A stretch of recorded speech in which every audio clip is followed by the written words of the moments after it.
Picture the Middle Ages and the first image that comes to mind might be knights, castles, monks copying manuscripts, and peasants trudging through fields. But beneath that familiar surface lies a world built on violence. A world where justice was not gentle, nor hidden, nor humane. A world where death was a spectacle, and pain was policy. In medieval Europe, execution was more than punishment. It was theatre. It was a warning. It was a message carved into flesh, bone, and memory. And it was almost always public. Crowds gathered as if attending a festival. Children watched. Vendors sold food. Priests prayed. And a condemned man or woman learned what it meant to die slowly under the eyes of an entire town. What you're about to hear is not myth. These methods existed. Some were rare, some common, some so grotesque they almost defy belief. But each reveals what medieval societies feared most, and what they believed was necessary to maintain order. This is the hidden truth of medieval execution. It begins with blood, and it only gets worse. Hanging might seem simple, almost gentle compared to the others on this list. But medieval hanging was not designed to be quick. The long drop, the one that breaks the neck instantly, was a modern invention. In the Middle Ages, the condemned were lifted onto a ladder or cart, the noose placed around the neck, and the support kicked away. The body did not fall far. Instead, the rope tightened slowly. Eyes bulged, legs kicked, tongue swelled. The condemned choked on their own struggle. It could take minutes, sometimes half an hour, and the crowd watched every shudder. In England, it had a nickname, the dance, a name that tried to disguise the horror. But hanging was merciful compared to what came next. Beheading carried a reputation of noble dignity, reserved for aristocrats. But the axe was unreliable. The swordsman could miss, and he often did. Medieval executioners were not highly trained specialists. They were city employees, criminals forced into the profession, or men paid a fee to do a job few wanted. If the blade struck wrong, it tore flesh instead of slicing. There are recorded cases where it took 5, 6, even 7 blows to remove a head. Blood sprayed the ground. The condemned screamed as each strike landed. In 1305, the execution of William Wallace was such a spectacle of cruelty that even some onlookers reportedly turned away. Decapitation was considered an honour. Imagine what the dishonour meant. Burning alive was reserved for crimes seen as an attack on the soul, heresy, witchcraft, and certain forms of treason. To medieval Europeans, fire purified. It cleansed the stain of sin, but the fire rarely killed quickly. Pyres were built to prolong suffering, not end it. If the flames were too low, the victim roasted slowly, inhaling burning air that scorched lungs before skin. If the wood was wet, the smoke itself suffocated them. Some executioners tied gunpowder bags around the neck to hasten death. Others refused, believing mercy was contrary to justice. Spectators stood close enough to feel the heat. The smell of burning flesh was familiar. For many, it was entertainment. Breaking on the wheel was one of the most feared punishments in medieval Europe. The condemned was tied spread-eagle to a wooden frame, while the executioner smashed their limbs with an iron bar. Bones shattered. Arms and legs twisted into unnatural shapes. The victim remained alive through most of it. Then they were woven through the spokes of a large wagon wheel, like thread through a loom, and hoisted upright for the crowd to see. Some lingered overnight, exposed to the elements, begging for death that never came.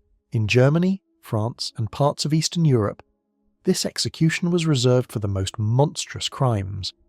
But the cruelty was deliberate. Justice was not only about killing, it was about destroying the body publicly so the mind followed. Flaying, the removal of skin, appears in chronicles from England to Persia. Sometimes it was punishment for treason, sometimes for theft. The condemned was stripped, bound, and cut with short knives. The skin peeled away in strips. Executioners were trained to keep the victim alive as long as possible. They targeted areas of thick skin first, arms, back, thighs, saving the face for last. In London, the skin of traitors was nailed to the city gates as a warning. In medieval Scandinavia, one saga describes a chieftain whose back was peeled open to expose the ribs, a horror known as the Blood Eagle, though historians debate its accuracy. Whether every version happened is uncertain, but enough did to remind us. The Middle Ages were comfortable with cruelty. Impalement is one of the most infamous punishments in world history. Vlad the Impaler made it legendary, but the method predates him by centuries. The victim was forced onto a sharpened stake, sometimes driven through the abdomen, sometimes through the rectum or vagina, and raised upright. If done carefully, the stake missed vital organs. The condemned remained alive, sliding slowly downward under their own weight. Some lived for hours. A few, according to contemporary witnesses, survived for days. Crows gathered, flies swarmed. The crowd watched. Execution as a prolonged display. Death as a deterrent sculpted in human agony. Drawing and quartering was England's ultimate punishment for treason. The condemned was dragged through the streets, literally drawn, to the place of execution. Then came partial hanging, just long enough to cause agony. The victim was cut down alive. Next, the abdomen was sliced open, entrails pulled out, genitals cut away, the heart removed while still beating. Finally, the body was cut into quarters and displayed across the kingdom. This punishment was legal, normal, accepted. Children in London grew up having seen it.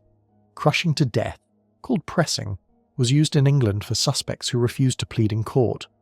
Heavy stones were piled onto the chest, slowly at first, then more. Ribs cracked, lungs collapsed. The victim suffocated under the weight. Some held out deliberately because refusing to plead allowed their family to inherit property. Entering a plea and being found guilty meant forfeiture. A man could die crushed beneath a mountain of stone to protect his children. The Middle Ages were merciless, even when mercy was the motive. The heretic's fork was a simple device, a metal-pronged fork strapped between the chest and chin. It forced the condemned to hold their head upright. If they fell asleep, the prongs pierced their flesh. It inflicted wounds, not death. But it was used during interrogations and punishments that led to execution.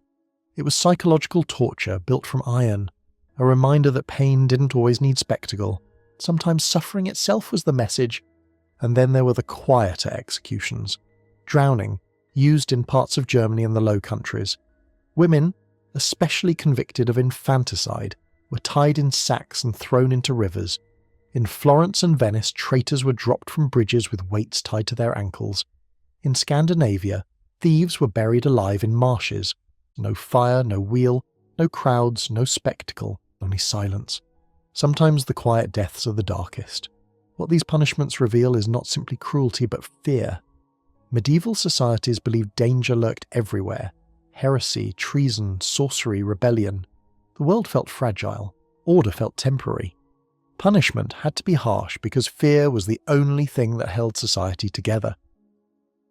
Walk through a medieval square today and you might see peaceful stones and quiet markets, but if you stepped back in time, you would smell burning flesh, hear bones snapping beneath iron, and see entire towns gathering to watch a stranger's agony as if attending a play. That is the truth behind medieval justice. It wasn't medieval because it was old, it was medieval because it was merciless.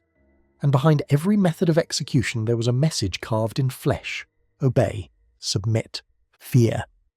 Because pain was the foundation of order, this was hidden by time.